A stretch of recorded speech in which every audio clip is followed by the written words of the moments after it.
कहानी की शुरुआत हांगकांग के एक बिजी पोर्ट से होती है, जहां क्रेन्स कंटेनर्स को शिप्स पर लोड कर रही थी और अब यहां से ये कंटेनर्स टाइट सिक्योरिटी में अलग अलग जगहों पर भेजे जा रहे थे। और इन्हीं कंटेनर्स में से एक के अंदर पैसों के ढेर के साथ इवान मार्केज नाम का एक आदमी भी मौजूद था। कुछ सिक्योरिटी चेक्स के बाद वो कंटेनर से बाहर आ गया। असल में ये कंटेनर स्पेन से हांगकांग $1.5 मिलियन के साथ शिप किया गया था और नोटों की गिनती होने के बाद इवान को कुरियर के तौर पर 3% का कमीशन मिलने वाला था, जो होगा लगभग 380 करोड़ रुपए। कुछ साल पहले हम इवान को एक बड़े होटल के सामने फरारी में आते हुए देखते हैं, लेकिन वो सिर्फ वैले पार्किंग का काम करता था। इसके बाद इवान बारिश में भीगता हुआ वापस अपने घर पहुंचा, जहां उसने अपनी माँ को अपनी आज की कमाई दिखाई। उसकी माँ पैसे देखकर काफी खुश थी, लेकिन साथ ही उसने कहा कि अपने पिता के साथ भी थोड़ा समय बिता लिया कर, वो तुझे बहुत याद करते हैं। इवान एक मिडिल क्लास परिवार का नौजवान था जो अपनी जिंदगी में कामयाब होना चाहता था। एक वक्त था जब इवान अपने पिता को अपना हीरो मानता था और वो कभी भी उस दिन को नहीं भूल सकता जब वो अपने पिता के साथ एक शादी का बैंकेट हॉल खोलने के लिए लोन मांगने गया था। उनका बिजनेस शुरुआत में तो काफी अच्छा चला और उनका परिवार खूब नोट छाप रहा था, लेकिन फिर देश में इकोनॉमिक क्राइसिस आने की वजह से उसके पिता का बिजनेस ठप पड़ गया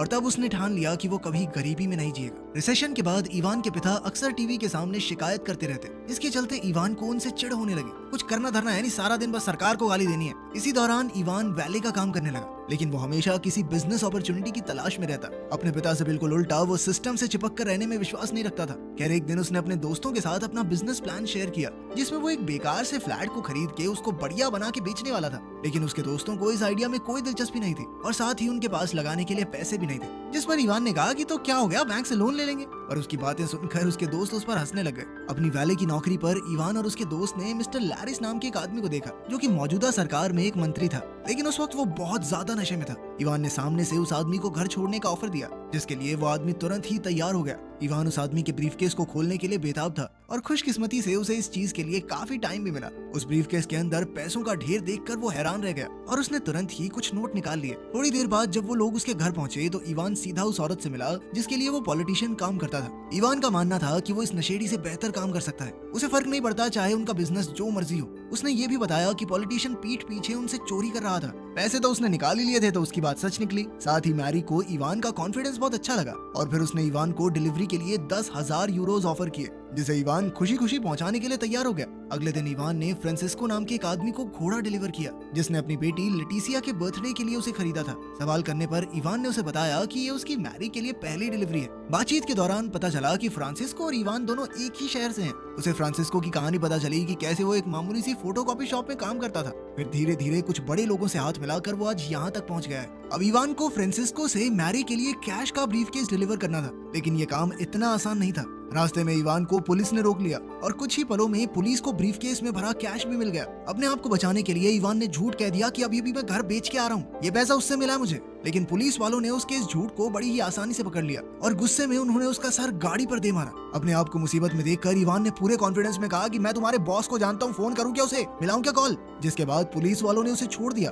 असल में ये पुलिस वाले मैरी के लिए ही काम करते थे और ये सब उसकी ही प्लानिंग थी ताकि वो इवान की वफादारी को परख सके। डिलीवरी हो जाने के बाद इवान को उसके पैसों के साथ साथ बोनस भी मिला ताकि वो कुछ नए कपड़े खरीद ले। समय बीतता रहा और अब मैरी और इवान एक दूसरे के करीब आ गए थे। अगले दिन इवान की मुलाकात मैरी के पति फ्रांसिस से हुई, जो एक बहुत बड़े डायमंड स्मगलर का बेटा था और साथ ही उनका फॉरेन करेंसी ट्रैफिकिंग का भी बिजनेस था। उस दिन इवान का काम एक बेल्जियन कुरियर का था। इवान अपनी कुरियर की नौकरी से बहुत खुश था। वो बढ़िया पैसे कमा रहा था और साथ ही महंगी गाड़ियां चलाता। फ्रांसिस्को, जिसे लोग पाको के नाम से भी जानते थे, अपने बहुत ही अमीर क्लाइंट्स के काले पैसे को साफ करने का काम करता था और इसमें फ्रांसिस और मैरी उसकी मदद करते थे। वो इवान को कैश से भरे हुए ब्रीफकेसेस देता था जो उसे बेल्जियम पहुंचाने होते थे। एक दिन इवान लेटिशिया से बात कर रहा था जब उसे पाको ने देख लिया। पाको इस बात से खुश नहीं हुआ और उसने इवान को लेटिशिया से दूर रहने को कहा। कुछ दिनों बाद इवान मैरी से एक रेस्टोरेंट में मिला, जहाँ उसने बताया कि बेल्जियम में खतरा बहुत ज्यादा बढ़ चुका है, इसीलिए उन्होंने एक दूसरे शहर जनीवा में नया पार्टनर ढूंढ लिया है। पर तभी उन दोनों की नजर एक अजीब से कपल पर पड़ी, जिन्हें देखकर इवान कहने लगा कि इस फुद्दू ने कैसे पटा ली है लड़की। जिस पर मैरी ने जवाब दिया कि इसके ब्रीफकेस में जो है ना, उससे सब कुछ हो सकता है। इवान अभी भी मैरी के साथ बिजनेस करना चाहता था, क्योंकि अभी वो इस पूरे खेल के बारे में और सीखना चाहता है। इसके बाद वो लोग एक बिल्डिंग में पहुंचे जहां उनकी मुलाकात मिस्टर स्टूल से हुई। वो भी मैरी का एक बिजनेस पार्टनर था, जिसने काले पैसे को साफ करने का बढ़िया सिस्टम बनाया हुआ था और वो भी इसके लिए 3% ही कमीशन लेता था। कुछ देर बाद अपनी माँ से बात करते हुए इवान ने उसी आदमी को टीवी पर देखा जिसकी वो सुंदर सी गर्लफ्रेंड थी। टीवी पर इवान ने उसकी पत्नी को भी देखा और वो समझ गया कि रेस्टोरेंट वाली लड़की से इसका अफेयर चल रहा है। इवान शांति से उसके वापस आने का इंतजार करता है ताकि उसके कमरे में कैमरास इंस्टॉल करके उसे ब्लैकमेल कर सके। उस आदमी का नाम लुइस था और इवान ने उसके कमरे में घुसने के लिए एक क्लीनर को थोड़े पैसे भी दिए, लेकिन बदकिस्मती से रेस्टोरेंट के सिक्योरिटी ऑफिसर यानिक ने उसे रंगे हाथों पकड़ लिया। पर असल में तो यानिक भी उतना ही हरामी था, उसको सिर्फ इवान के मुनाफे का एक हिस्सा चाहिए था। जिसके बाद यानिक ने खुद कैमरा इंस्टॉल किए। इसके बाद जो वीडियो एविडेंस उन्हें मिला वो लुइस को ब्लैकमेल करने के लिए काफी था। इवान को पूरा भरोसा हो गया कि यानिक उसका एक बहुत बढ़िया पार्टनर बन सकता है, क्योंकि ताकतवर होने के साथ साथ उसका दिमाग भी बहुत तेज था। काम खत्म होने के बाद उन दोनों ने मस्त पार्टी करते हुए रात बिताई। इसके बाद इवान ने मैरी से मिलकर उसे बताया कि काफी समय से उसकी माँ उससे मिलने की जिद कर रही है। मैरी ने तुरंत ही कह दिया कि भाई कोई बात नहीं, जितने दिन की छुट्टी चाहिए ले ले, क्योंकि उसके मुताबिक परिवार सबसे जरूरी है। साथ ही उसने इवान को एक घड़ी भी तोहफे में दी, क्योंकि उसका मानना था कि एक इंसान की घड़ी और जूते उसके बारे में सब कुछ बता देते हैं। इसके बाद इवान और यानिक लुइस से मिलने पहुंचे। उन्होंने उसे फुटेज दिखाकर कहा कि या तो पुलिस से बात करके अपनी इमेज खराब कर ले या फिर हमारे साथ मिलके काम कर ले। वो स्पेन से स्विट्जरलैंड तक पैसे ले जाना चाहते थे और साथ ही वो लुइस के शहर में भी एक ब्रांच खोलना चाहते थे, जिसके लिए उन्हें लुइस की जरूरत तो थी। शुरुआत में तो लुइस थोड़ा हिचक रहा था, लेकिन मजबूरन उसे उनकी सारी शर्तें माननी पड़ी। इसके बाद उनकी लुइस से डील हुई कि वीडियो डिलीट करने के बदले में वो उन्हें सारे मेन बंदों से मिलवाएगा। शुरुआत में इवान को इस बात का अंदाजा नहीं था कि पुलिस की एक स्पेशल यूनिट इस इवेंट पर नजर रखे हुए थी, और यहीं से हेड इंस्पेक्टर रॉय को इवान के बारे में पहली बार पता चला। जल्द ही लुइस के सपोर्ट और बैकिंग के साथ इवान बड़े बड़े लोगों से मिलने लगा और उनका बिजनेस कैसे काम करता है समझता चला गया।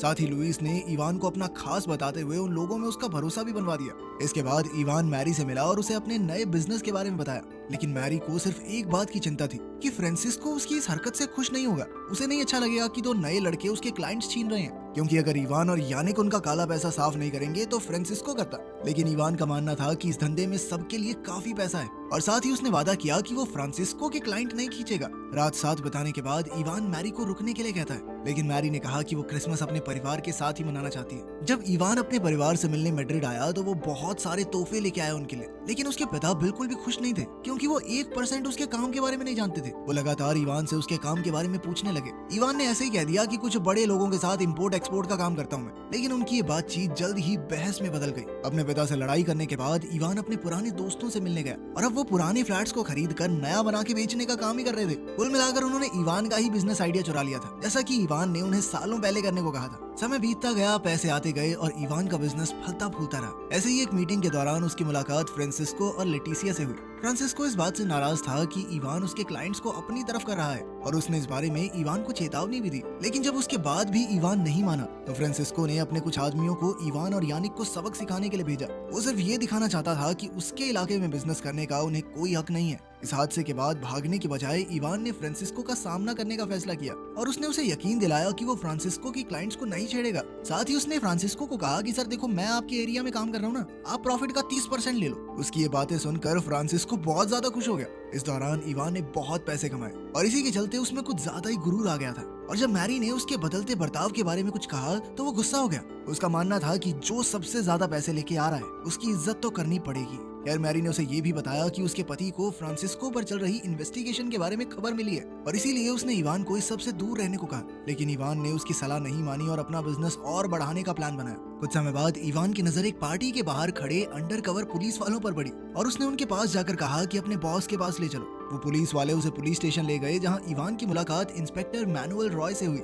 जो उस समय इंक्वायरी का इंचार्ज था। इवान ने कहा कि मैं पुलिस की मदद करने को पूरी तरह तैयार हूँ, और मेरा बॉस है फ्रांसिस्को, मैं तो सारे पैसे उसी को देता हूँ, उसके बारे में तो मैं पूरी जानकारी दूंगा। लेकिन इसके बदले में उसने अपने लिए पूरी सेफ्टी और प्रोटेक्शन की मांग की, और उसने अपने प्रॉफिट का 30% फ्रांसिस्को को देने का वादा भी इसीलिए किया था ताकि वो बाद में उसे फंसवा सके। लेकिन अब उसे एक ऐसे सबूत की जरूरत थी जिससे ये साबित हो जाए कि उसने पुलिस को फ्रांसिस्को के बारे में नहीं बताया, और इसीलिए वो लेटिसिया को पेरिस ले गया, जहाँ एक हफ्ते के लिए उसने लेटिसिया की हर एक डिमांड पूरी की। वो लेटिसिया के साथ प्यार का नाटक सिर्फ इसलिए कर रहा था कि किसी को उस पर शक ना हो और वो कह सके कि मैं तो अपनी गर्लफ्रेंड के साथ बाहर गया हुआ था, मुझे क्या पता। खैर, कुछ दिन बाद जब लेटिसिया ने टीवी पर अपने पिता के जेल जाने के बारे में सुना तो वो तुरंत ही मैड्रिड वापस जाने के लिए तैयार हो गई। लेकिन उसे इस बात का बिल्कुल अंदाजा नहीं था कि इवान ही उसके पिता की गिरफ्तारी का जिम्मेदार है। लेकिन जब इवान शहर में वापस आया तो लेटिसिया ने उसे अजनबी लड़कियों के साथ सोते हुए पकड़ लिया, जिससे वो समझ गई कि इवान ने उसके साथ प्यार का झूठा नाटक किया था। फ्रांसिस्को के जेल जाने के बाद इवान ने सबको कहा कि जब तक वो छूट कर नहीं आता तब तक उसके क्लाइंट मैं संभाल लेता हूँ। लेकिन मैरी और उसके पति फ्रांसिस को ये सही नहीं लगा, क्योंकि पुलिस के पास फ्रांसिस्को के क्लाइंट्स की जानकारी होगी और उनका काम करने के चक्कर में वो फंस सकता है। इवान ने उनकी बात मान ली और अभी के लिए अपना बिजनेस बंद कर दिया। उसने अपने सारे बचे हुए पैसे मैड्रिड में पार्टी करते हुए उड़ा दिए, और जब पैसे खत्म हो गए तो इवान अपने घर वापस आ गया। जहाँ पहुंचकर उसे पता चला कि उसके पिता गुजर गए थे और उसकी माँ को अब मदद की सख्त जरूरत थी। अपने घर लौटने के बाद भी वो नए बिजनेस आइडियाज के बारे में सोचता रहा और आखिरकार उसे चाइनीज माफिया के बारे में पता चला। इवान ने लुइस से याओ मिंग के बारे में जानकारी ली। मिंग यहाँ से लोगों का काला पैसा चाइना तक पहुँचाता था, लेकिन वो पुराने घिसे पिटे तरीकों का इस्तेमाल करते और अक्सर पकड़े भी जाते। इसके बाद इवान मैरी से मिलने के लिए पहुंचा और उससे याओ मिंग के साथ डील करने के बारे में बातें करने लगा। लेकिन सबसे बड़ी दिक्कत तो ये थी कि अब स्विट्जरलैंड में पैसा ले जाना या वहाँ से निकालना इम्पॉसिबल सा हो गया था। ऊपर से उनके क्लाइंट कैश में पैसा मांगते थे। इवान के पास इसके लिए एक सोल्यूशन था। उसने कहा कि स्विट्जरलैंड में फंसे हुए पैसों को याओ के चाइनीज अकाउंट में भेज देते हैं और बदले में याओ हमें स्पेन में कैश दे देगा। दोनों ही पार्टियों को ये आइडिया बहुत पसंद आया और वो इसके लिए तुरंत तैयार हो गए। इधर मैरी और इवान अपनी नई डील की खुशियां मना ही रहे थे कि तभी फ्रांसिस्को अचानक उनकी टेबल पर पहुंच गया। लेटिसिया को धोखा देने के बाद फ्रांसिस्को को पता चल गया था कि इवान ने ही उसके खिलाफ पुलिस को खबर दी थी और उसने जज को पैसे खिला के अपना केस डिसमिस करवा लिया और अब वो किसी भी हाल में इवान से बदला लेना चाहता था। साथ ही उन्हें ये भी पता चला कि उनके लिए काम करने वाली एक सॉफ्टवेयर इंजीनियर ने स्विस बैंक अकाउंट्स की लिस्ट लीक कर दी है, जिसके बाद स्टूल और फ्रांसिस बचे हुए पैसे लेकर भाग गए थे। अब इवान और मैरी तुरंत समझ गए कि वो बहुत बड़ी मुसीबत में है, क्योंकि उनके तो ज्यादातर क्लाइंट उस लिस्ट में थे। अब पुलिस उनका पीछा कर रही थी तो उन्होंने भागने की पूरी कोशिश की, लेकिन अचानक से उनके चाइनीज क्लाइंट के कुछ आदमियों ने आकर उन्हें पकड़ लिया, जिसके बाद उन दोनों को याओ मिंग के पास ले जाया गया, जो कि खुद भी बहुत बड़ी मुसीबत में था क्योंकि पुलिस उसका भी पीछा कर रही थी। मिंग को लग रहा था कि इवान ने उसके बारे में पुलिस को बताया है और इसी चक्कर में वो इवान और मैरी दोनों को मारना चाहता था। जैसे ही याओ इवान पर गोली चलाने ही वाला था, तभी इवान ने जल्दी से एक प्लान बनाया, जिसके मुताबिक उसने याओ से वादा किया कि वो खुद उसके पैसे को मंजिल तक पहुंचा के आएगा। उसने याओ को भरोसा दिलाया कि वो कैश से भरे कंटेनर में खुद छुपकर स्पेन से हांगकांग तक याओ के सारे पैसे ट्रांसफर कर देगा। ये प्लान रिस्की जरूर था, लेकिन इकलौता ऐसा प्लान था जिसमें इवान जिंदा बच सकता था। साथ ही अगर इवान हांगकांग पहुंच गया तो याओ को ये डर नहीं होगा कि वो पुलिस से बात कर सकता है। प्लान के मुताबिक इवान बिल्कुल सही सलामत हांगकांग पहुंच गया और अब 3% मिलेंगे ये सोचकर वो बहुत खुश था। लेकिन अचानक से पुलिस वालों ने आकर उसे गिरफ्तार कर लिया, जिसके बाद उसे वापस स्पेन भेज दिया गया और अब वो जानता था कि उसके लिए सिर्फ एक ही उम्मीद है कि उसे एक अच्छा लॉयर मिल जाए जो उसकी सजा कम करवा दे, क्योंकि सजा होनी तो पक्की है। लेकिन उसके वकील ने उसे बताया कि कम से कम 15 साल की जेल तो पक्की है भाई तुझे,